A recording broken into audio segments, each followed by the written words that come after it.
student scholars in association with Goa Headmasters Association.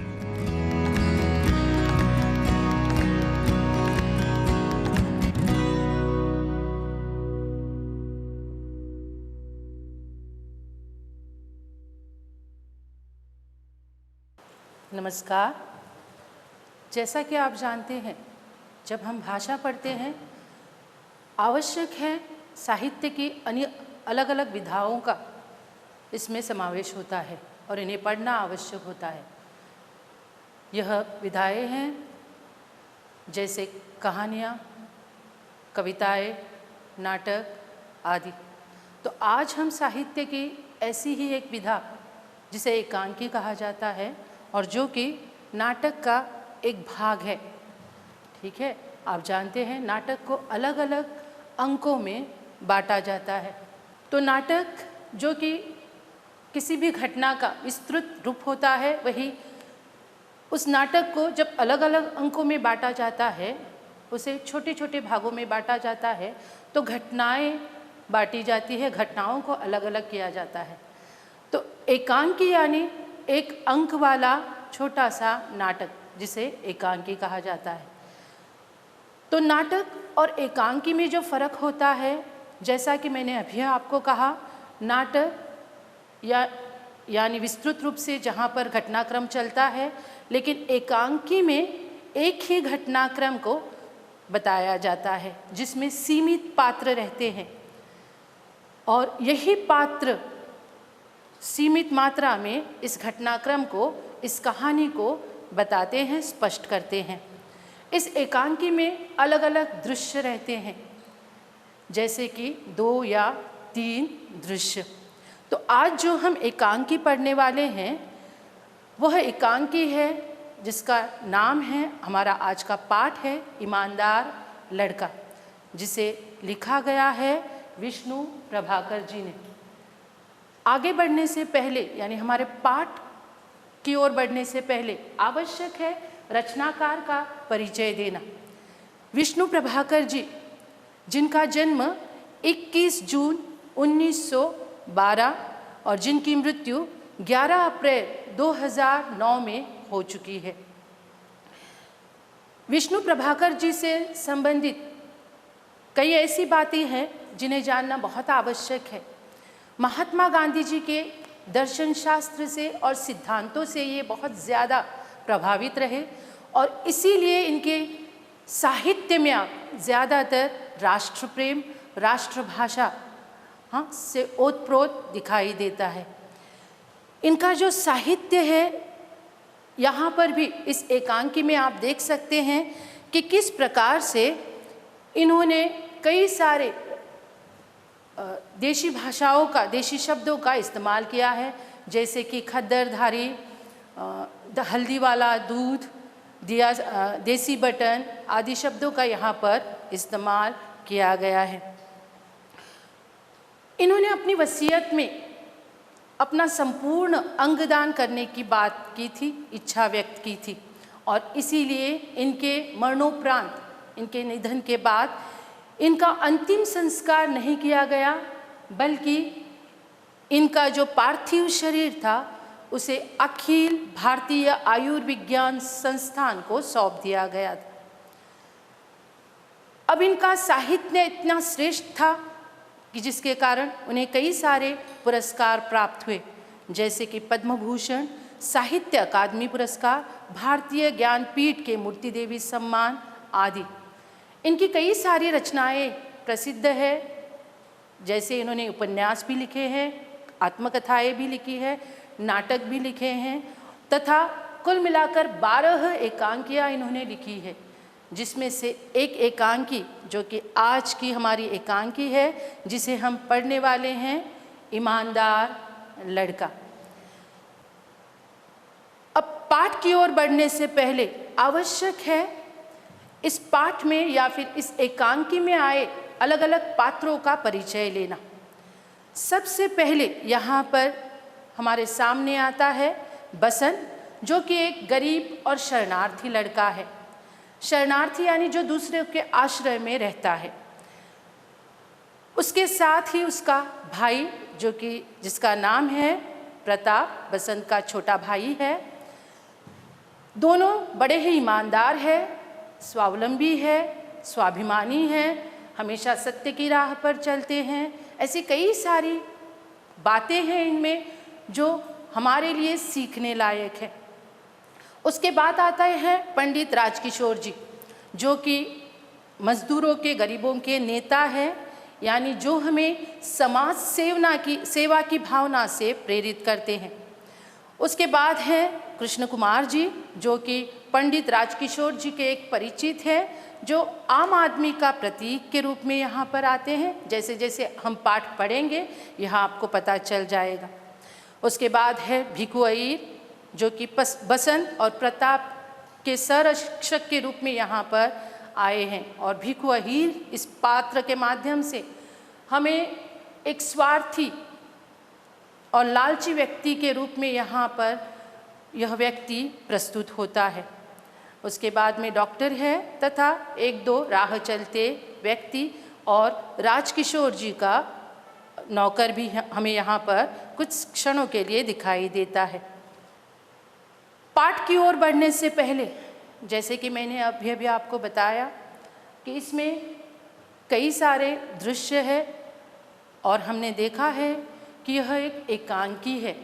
तो एकांकी के हिसाब से आप जानते हैं, या फिर आप लोगों ने नाटक तो देखे ही होंगे, उसके हिसाब से आप जानते ही होंगे कि नाटक में रंगमंच, वेशभूषाएं बदलती जाती है। तो उसी प्रकार से यहाँ पर इस पूरे पाठ में आप देखेंगे कि किस प्रकार से रंगमंच दृश्यों के हिसाब से बदल रहा है, या फिर पात्रों की जो वेशभूषाएं हैं यहाँ पर किस प्रकार से माहौल बदलता जा रहा है, यहाँ पर दिखाने का पूरा प्रयास रचनाकार द्वारा किया गया है। अब हमारा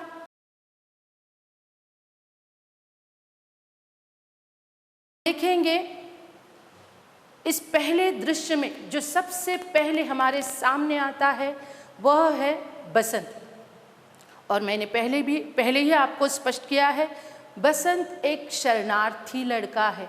अब जानना आवश्यक है कि शरणार्थी का अर्थ क्या है।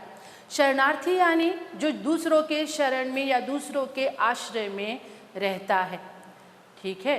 तो यहाँ पर बसंत एक शरणार्थी लड़का है जो कि छोटी छोटी चीज़ें बाज़ार में बेचकर अपना तथा अपने भाई का पेट भरता है। जैसे कि यहाँ पर आप उसे देखेंगे, वह दिया सलाई बेचता है, देसी बटन भी बेच रहा है और छलनियाँ भी बेच रहा है। तो इस प्रकार से वह दिन भर मेहनत करके अलग अलग चीज़ें बेचकर बाज़ार में अपना तथा अपने भाई का पेट भरता है।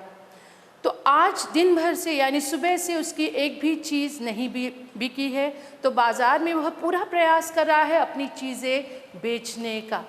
और तभी उसकी नज़र पंडित राजकिशोर की ओर पड़ती है और वो दौड़कर उनकी ओर चला जाता है और अपनी ओर से पूरा प्रयास करता है उन्हें अपनी चीज़ों की ओर आकर्षित करने के लिए।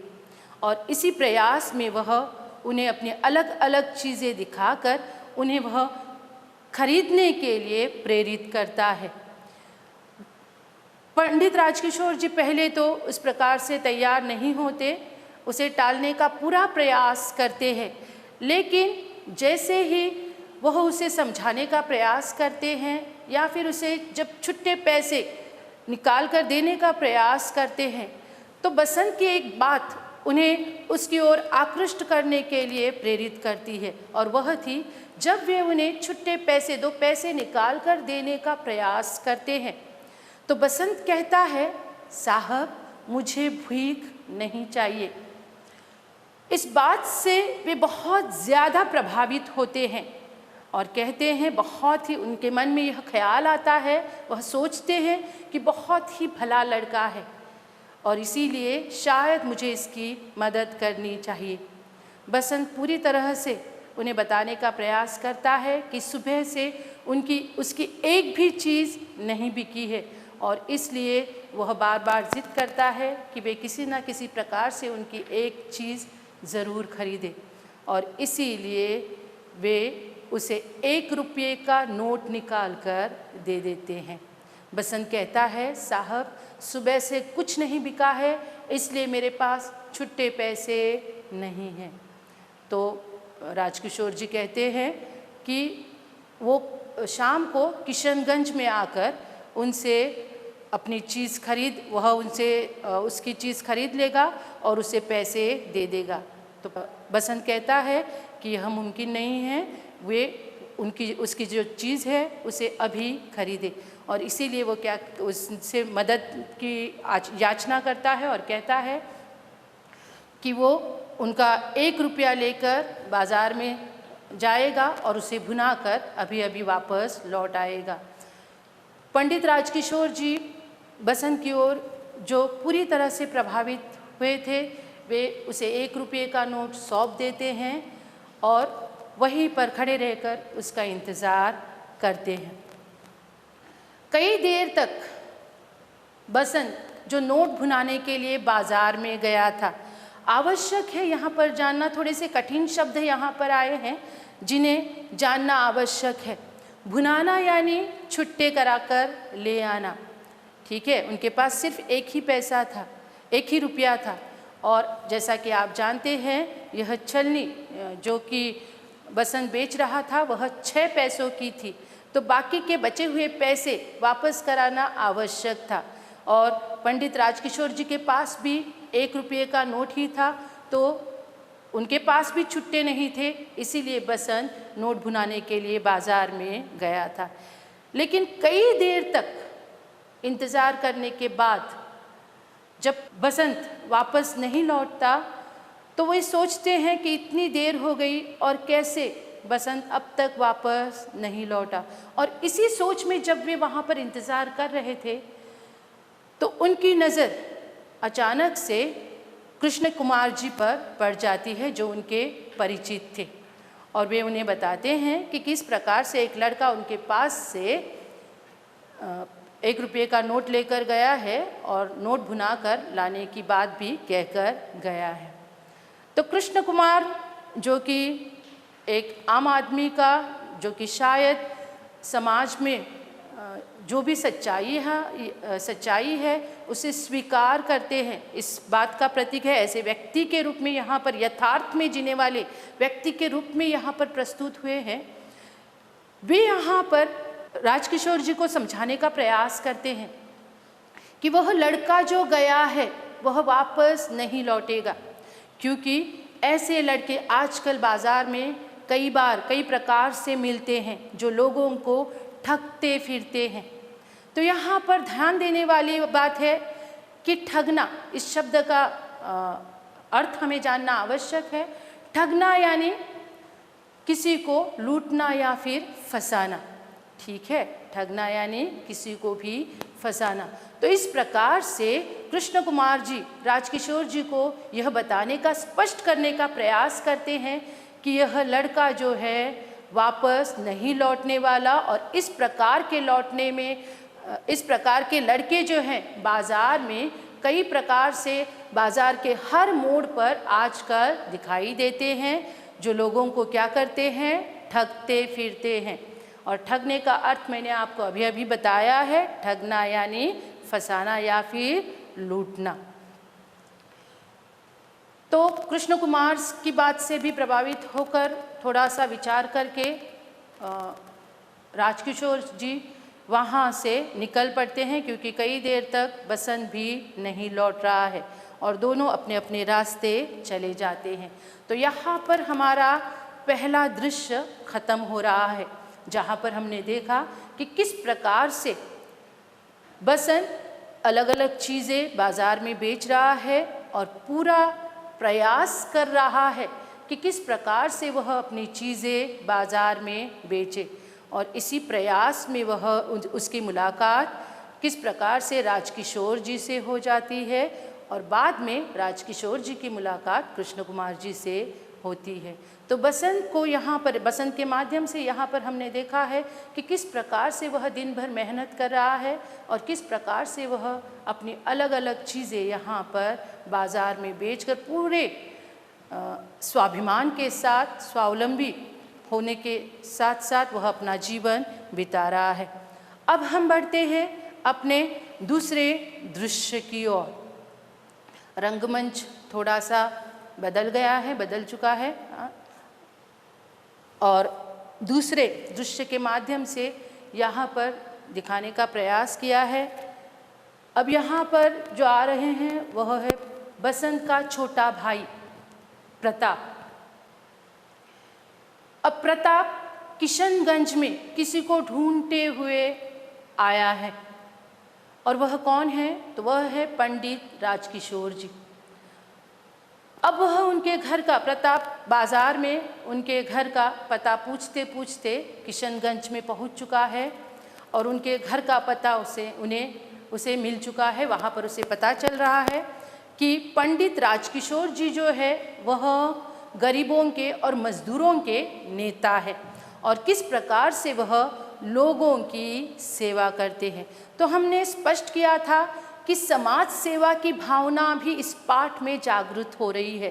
तो पंडित राजकिशोर जी के माध्यम से इसी सामाजिक भावना को, यानी इसी समाज सेवा की भावना को जागृत करने का पूरा प्रयास यहाँ पर रचनाकार जी का रहा है। तो जब उसे वहाँ पर पंडित राजकिशोर जी का पता मिलता है, उनके घर का पता मिलता है, वह वहाँ पर जाता है और उन्हें बाहर से ही पुकारता है। तो पंडित राजकिशोर जी उसे देखते ही बाहर चले आते हैं और उसे पूछते हैं कि तुम कौन हो? तो वह बताता है कि वह बसंत का छोटा भाई है, और उसे बसंत ने उनके बचे हुए पैसे यानी 14.5 आने लौटाने के लिए यहाँ पर भेजा है, जो कल उन्होंने यानी पंडित राजकिशोर जी ने उसे 1 रुपया देकर वह छलनी खरीदी थी। उसके बचे हुए 14.5 आने देने के लिए, वापस लौटाने के लिए यहाँ पर वह आया है। तो पंडित राजकिशोर जी बड़े आश्चर्य में पड़ जाते हैं, अरे कल तो वह नहीं लौटा था और आज यहाँ पर आ गया है, और वह भी खुद नहीं आया है, अपने भाई को भेजा है। तो वह उनसे और ज़्यादा यानी प्रताप से और ज़्यादा जानकारी या पूछने का प्रयास करता है।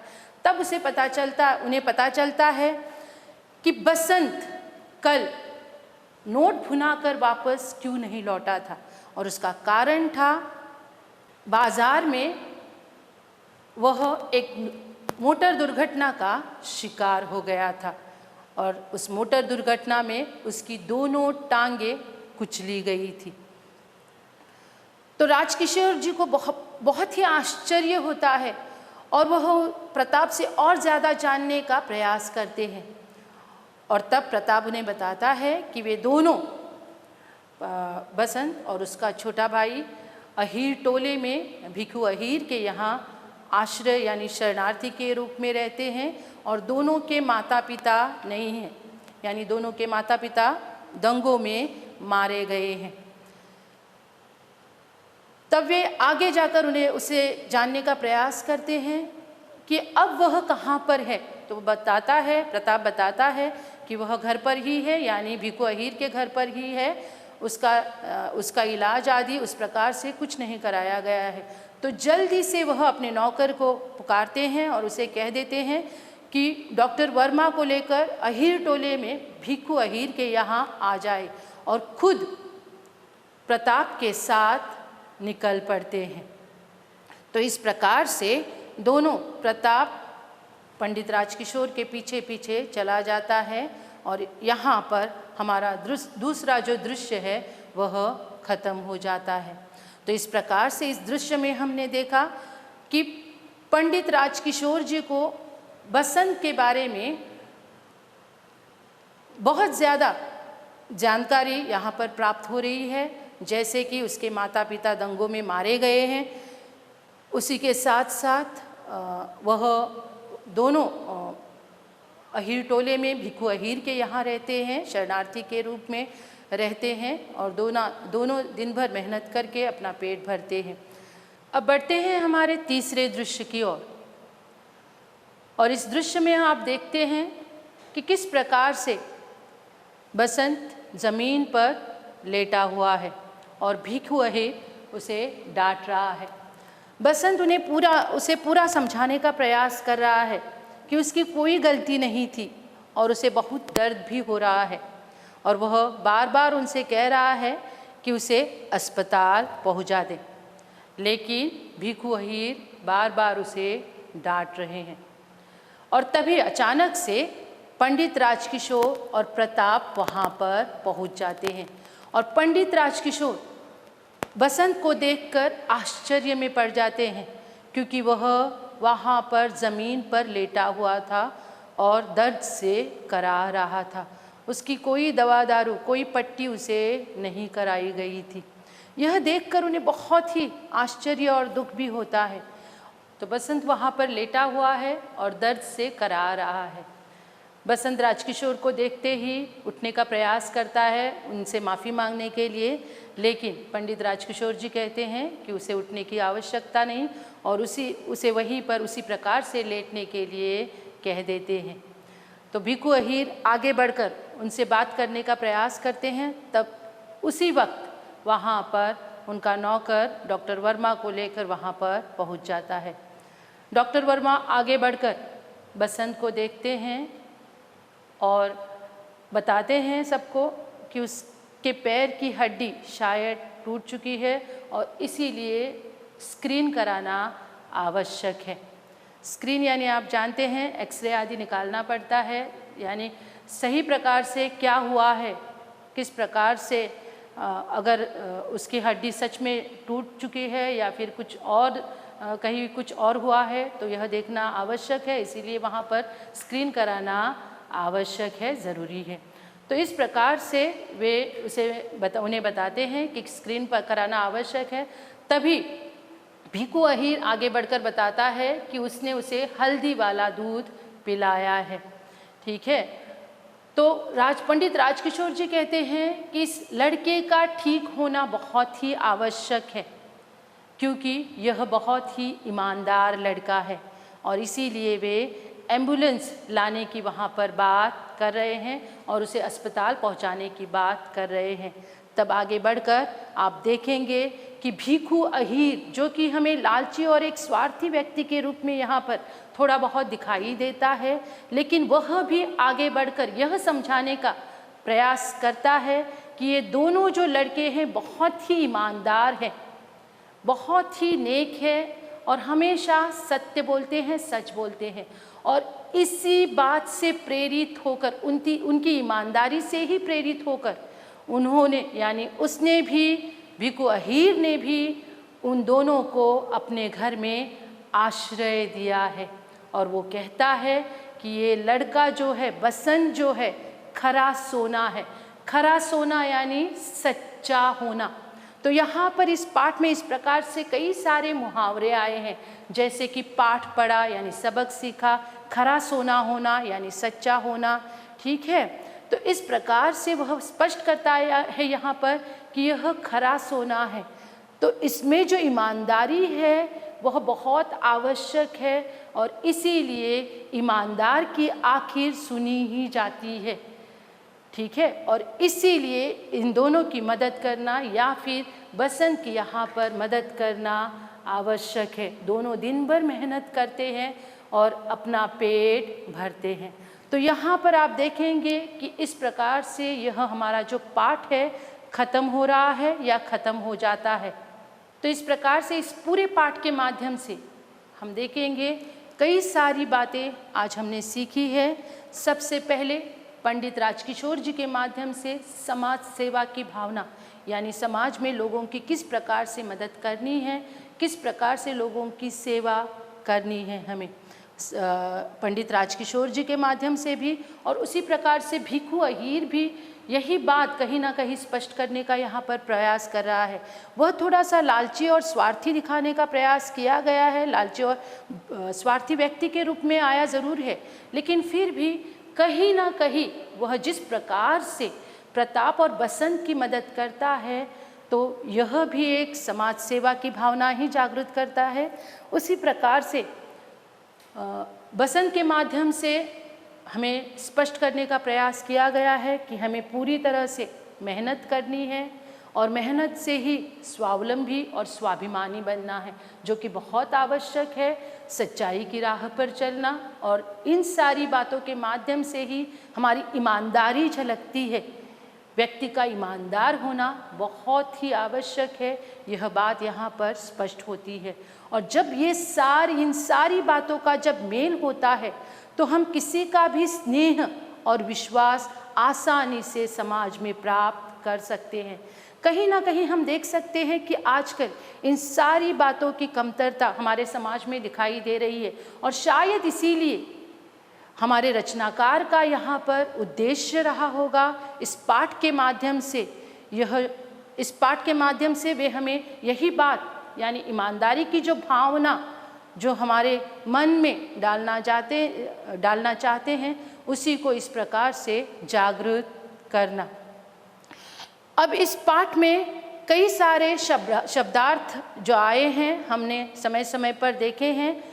तो शरणार्थी यानी आश्रित, दिया सलाई यानी माचिस, उत्सुक यानी बेचैन, व्यग्रता यानी व्याकुलता या फिर परेशानी, दुर्लभ जो कि आसानी से कोई भी चीज़ यहाँ पर कही गई है, दुर्लभ ईमानदारी जैसा गुण आजकल बहुत दुर्लभ हो गया है, यानी बहुत मुश्किल या फिर कठिन हो गया है।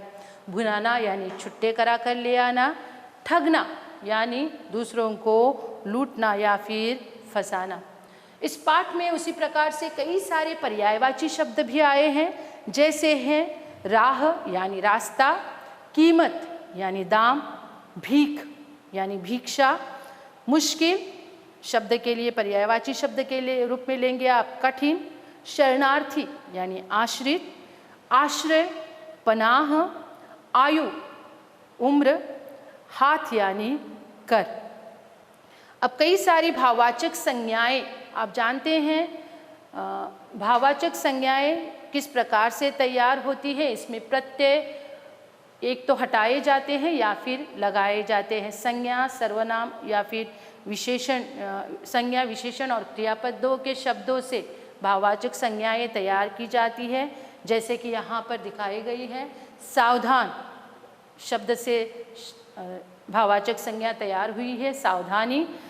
समर्थ से सामर्थ्य शब्द तैयार हुआ है, यानी यहाँ पर प्रत्यय जोड़े गए हैं, आप ध्यान देंगे तो।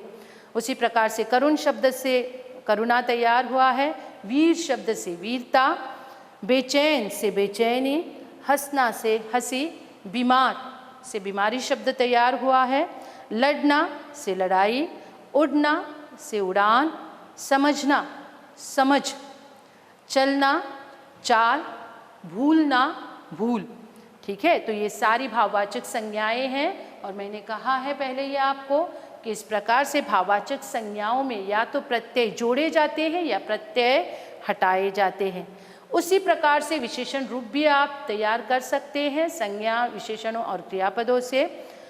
विकास शब्द से विकसित, अंत से अंतिम, ये सारे विशेषण हम जानते हैं जब किसी संज्ञा या सर्वनाम की विशेष जानकारी देने वाले शब्दों को क्या कहा जाता है, विशेषण कहा जाता है। इतिहास से ऐतिहासिक शब्द तैयार हुआ है, पीड़ा पीड़ित, समय सामयिक, धन धनवान, सम्मान सम्मानित, विज्ञान वैज्ञानिक, चिंता चिंतित, डर डरपोक, दुष्टता दुष्ट, खेलना से खेल शब्द तैयार हुआ है। देखिए, खेलना, खेल यानी यहाँ पर प्रत्यय को क्या किया गया है, हटाया गया है। उसी प्रकार से अगर पहले शब्द पर आप ध्यान देंगे, विकास से विशेषण रूप क्या तैयार हुआ है, विकसित, यानी यहाँ पर प्रत्यय जोड़ा गया है, और आखिरी शब्द में प्रत्यय क्या किया गया है, हटाया गया है। अब मैंने पहले ही आपको बताया है इस पाठ में कई सारे मुहावरे आए हैं। जैसे पहला मुहावरा यहाँ पर हमने अभी थोड़ी देर पहले देखा था, खरा सोना होना यानी ईमानदार होना या फिर सच्चा होना। और मुहावरों का आप जानते हैं, मुहावरे एक तो आपको अर्थ स्पष्ट करना होता है जिसके लिए आपको एक गुण रहता है, और दूसरा आपको उन मुहावरों का वाक्य में प्रयोग करना होता है। याद रखिएगा, और ध्यान से परीक्षा में भी आपको क्या करना है, मुहावरों का ही वाक्य में प्रयोग करना है। जैसे कि मैंने यहाँ पर वाक्य देकर स्पष्ट करने का प्रयास किया है, राम यह लड़का खरा सोना है। तो हमारा मुहावरा है खरा सोना होना, और उसका अर्थ है ईमानदार होना या फिर सच्चा होना। तो आपको खरा सोना होना, इसका जो अर्थ आप लिखेंगे ईमानदार होना या फिर सच्चा होना, इसके लिए आपको 1 गुण दिया जाएगा। और बाद में राम यह लड़का खरा सोना है, यानी उस मुहावरे को आपने वाक्य में प्रयोग किया है, इसलिए वहाँ पर आपको 1 गुण मिल जाएगा। दूसरा हमारा मुहावरा है असर होना, यानी प्रभाव होना। माँ की बात का रामू के मन पर गहरा असर हुआ। तीसरा है पाठ पढ़ना या फिर सबक सीखना। वहाँ पर सबक क आना चाहिए जिसकी जगह ख आया है, माफ़ी चाहूँगी। चोर ने पुलिस की मार खाकर अच्छा पाठ पढ़ा। हवा में उड़ना या उसका अर्थ है तेज़ी से चलना। राम को देखकर ऐसा लग रहा था कि वह हवा में उड़ रहा है। तो यह रहे हमारे सारे मुहावरे। उसी प्रकार से इस पाठ में कई सारे शब्द युग्म आए हैं जो कि आपको परीक्षा की दृष्टि से देखना, पढ़ना, जानना, समझना और लिखना आवश्यक है। ठीक है, शब्द युग्म यानी 2 अलग अलग शब्द या फिर दो एक ही प्रकार के शब्द एक साथ आते हैं, इसीलिए इन्हें शब्द युग्म कहा जाता है। और बीच में जो संयोग चिन्ह है वह आवश्यक है, जिसे लिखना यहाँ उसी के माध्यम से ही पता चलता है कि यह शब्द युग्म है। तो शाम वहाँ 15-20 मिनट से खड़ा है, तो हमारा शब्द युग्म है 15-20। ठीक है, यह जो शब्द युग्म है वाक्य में आना आवश्यक है। दूसरा शब्द युग्म है 1-1। उसने एक एक करके सारी चीज़ें पहचान ली। कहते कहते थक गया। चौथा है दुबला पतला, तो वह दुबला पतला लड़का कल हमारे घर आया था। अब एक महत्वपूर्ण सूचना देना चाहूँगी, जो कि इस साल से, इस वर्ष से हमारे हिंदी के पाठ्यक्रम के अनुसार थोड़ा सा यहाँ पर बदल किया गया है। थोड़े प्रश्न जो है 15-20 शब्दों में जहाँ पर आपको उत्तर लिखने हैं, उन प्रश्नों को कई सारे पाठों में जो प्रश्न हैं जिन्हें निकाल लिया गया है और कई उनकी जगह नए प्रश्नों को जोड़ा गया है। तो यहाँ पर पहला प्रश्न जो हमारे इस पाठ से निकाला गया है वह है पंडित राजकिशोर कहाँ रहते थे। इसकी जगह जो दूसरा प्रश्न लिया गया है वह है कृष्ण कुमार जी ने बाजार में चीज़ें बेचने वाले लड़कों के बारे में क्या कहा। तो आप यह प्रश्न अपनी किताब या कॉपी पर लिखकर रख सकते हैं। मैं फिर एक बार दोहरा रही हूँ, कृष्ण कुमार जी ने बाजार में चीज़ें बेचने वाले लड़कों के बारे में क्या कहा।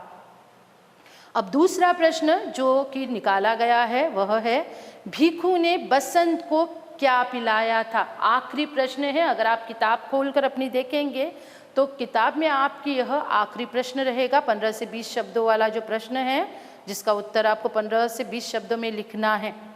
उसकी जगह नया प्रश्न जो लिया गया है वह है भीखू अहीर ने बसंत और प्रताप को सहारा क्यों दिया था। ध्यान से देखिएगा और लिख कर रखिएगा। प्रश्न है भीखू अहीर ने बसंत और प्रताप को सहारा क्यों दिया था। फिर एक बार बताना चाहूँगी, पंडित राजकिशोर कहाँ रहते थे और दूसरा प्रश्न भीखू ने बसंत को क्या पिलाया था। ये दोनों प्रश्न निकाल लिए गए हैं, यानी आपको परीक्षा की दृष्टि से ये दोनों प्रश्न नहीं पढ़ने हैं। उनकी जगह जो नए प्रश्न मैंने दोनों बताए हैं, पहला प्रश्न कृष्ण कुमार जी ने बाजार में चीज़ें बेचने वाले लड़कों के बारे में क्या कहा, और दूसरा भीखू अहीर ने बसंत और प्रताप को सहारा क्यों दिया था। ये दोनों प्रश्न आपको लेने हैं, यहाँ पर इस पाठ के माध्यम से आपको पढ़ने हैं। तो यहाँ पर इस प्रकार से हमारा यह पूरा पाठ, जिसका नाम है ईमानदार लड़का, जिसके रचनाकार हैं विष्णु प्रभाकर जी, ख़त्म हो रहा है। और फिर एक बार आपको बताना चाहूँगी कि इस पूरे पाठ के माध्यम से बहुत ही अच्छी बात यहाँ पर रचनाकार द्वारा या फिर बसंत के माध्यम से या फिर इस एकांकी में आए सारे पात्रों के माध्यम से हमारे सामने प्रस्तुत की गई है। और वह है सबसे पहली बात और सबसे बड़ी बात, इस पाठ का शीर्षक ही है ईमानदार लड़का। ठीक है, तो ईमानदारी की बात यहाँ पर आपको पढ़नी है, उसी प्रकार से उसकी सच्चाई भी आपको जाननी है, पढ़नी आवश्यक है। उसी प्रकार से आपको मेहनत करनी है, परीक्षा की दृष्टि से भी मेहनत करनी है और आने वाले जीवन में भी आपको बहुत सारी मेहनत करनी है। और जब आप मेहनत करेंगे तभी आप स्वावलंबी बन पाएंगे। स्वावलंबी यानी खुद के पैरों पर खड़ा होना, ठीक है, स्वावलंबी बन पाएंगे और तभी ये सारी बातें आपको स्वाभिमान से जीने के लिए प्रेरित करेंगी। और जब आप स्वाभिमान से जिएंगे, स्वावलंबी बनेंगे, तब कहीं ना कहीं आपको जीवन में आपके सच्चाई की राह पर चलने के लिए प्रेरणा देंगी। और इन सभी बातों के माध्यम से आपका अपना चरित्र निखर कर आएगा, जिसका स्वीकार आपके समाज में किया जाएगा और उसी के कारण आप सबका स्नेह प्राप्त कर पाएंगे और सबके विश्वास का पात्र बन पाएंगे। किसकी तरह? बसंत की तरह। ठीक है, धन्यवाद।